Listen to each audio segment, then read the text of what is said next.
सुना, एक औरत थी, बूढ़ी महिला थी, उसके 3 बहुएं थी।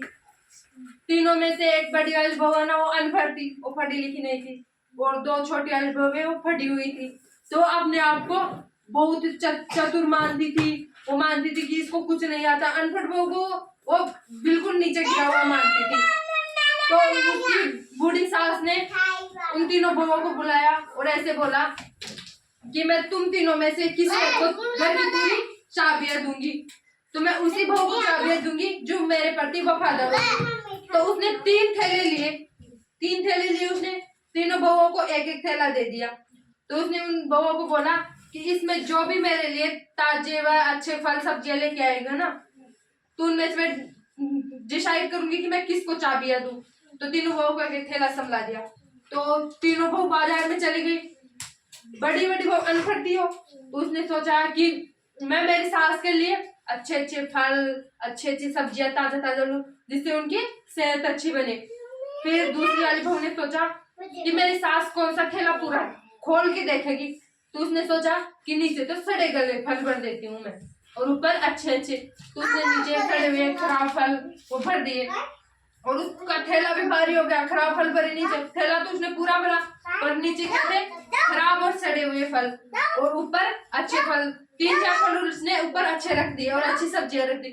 फिर तीसरी बहू उसने सोचा कि मेरी सास तो ऐसे सोचेगी जिसका थैला जबरा है, बहुत भारी है, तो इसका मतलब वही वफादार हुई। तो उसने क्या किया, नीचे थैले में घास फूस भर दिए और ऊपर 3-4 में फल भर दिए। क्या हो गया सुधीर? कोई बात नहीं, बैठ इधर आ, कोई बात नहीं, तू इधर बैठ, सामने की दारी मत बैठना, सामने के पास बैठ मत बैठना, ओके। तो तीसरी बहू ने थैले में क्या भरे, घास फूस भर दिए और ऊपर 3-4 फल रख लिए। तो फिर वो तीनों बहुएं थैला लेके सास के पास पहुंची। तो सास ने पूछा कि सब फल लेके आ गए? तो तीनों ने कहा हाँ, हम सब फल लेके आ गए। तो सास ने कहा कि अब तीनों 1 महीने के लिए घर से बाहर निकल जाओ, अपना अपना थैला लेके, और इन थैलों में जो भी आपने फल और सब्जियां भरी है उनसे अपना गुजारा करना है 1 महीने तक। तो वो 2 बड़ी वाली बहू ने तो अच्छे अच्छे फल और अच्छी अच्छी सब्जियां रखी थी, तो उसने तो कुछ भी नहीं बोला। वो क्यों परेशान हुई? क्योंकि उसने तो अच्छा रखा था सामान।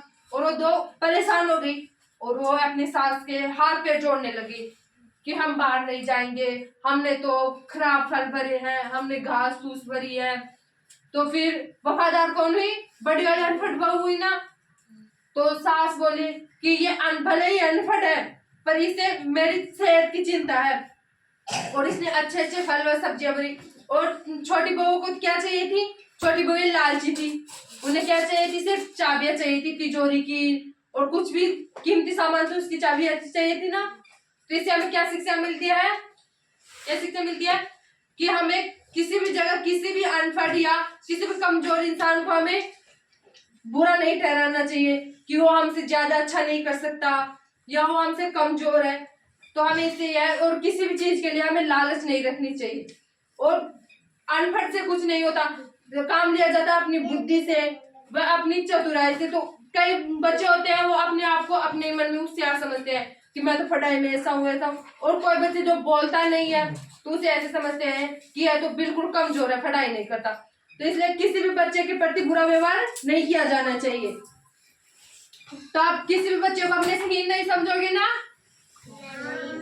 किसी को भी कमजोर नहीं समझोगे ना, सब बच्चे समान है ना, सब बच्चे पढ़ाई में अच्छे हैं, सब अपनी जगह अच्छी पढ़ाई करते हैं। अब इससे आपको यही शिक्षा मिलती है कि हमें किसी को भी बुरा नहीं करना चाहिए, और हम सब एक समान है, और कोई भी हमसे कमजोर नहीं है या कोई भी बिना पढ़ा हुआ नहीं है। तो अगर कोई हमसे बड़े है, बुजुर्ग है, तो हमें उनको भी इस तरह नहीं देखना चाहिए कि हम, कई बच्चे होते हैं कि हम या किसी से बड़े होते हैं अपने, तो हम उनसे सवाल नहीं पूछते हैं या बोलते हैं कि आप क्या जानते हो, आप तो पढ़े हुए नहीं हो। तो सब अच्छे और सभी पढ़े हुए हैं, सबको बुद्धि से काम लेना चाहिए। जो पढ़े हुए नहीं है ना, उनमें भी दिमाग होता है। तो सबको एक कहानी समझ में आ गई ना?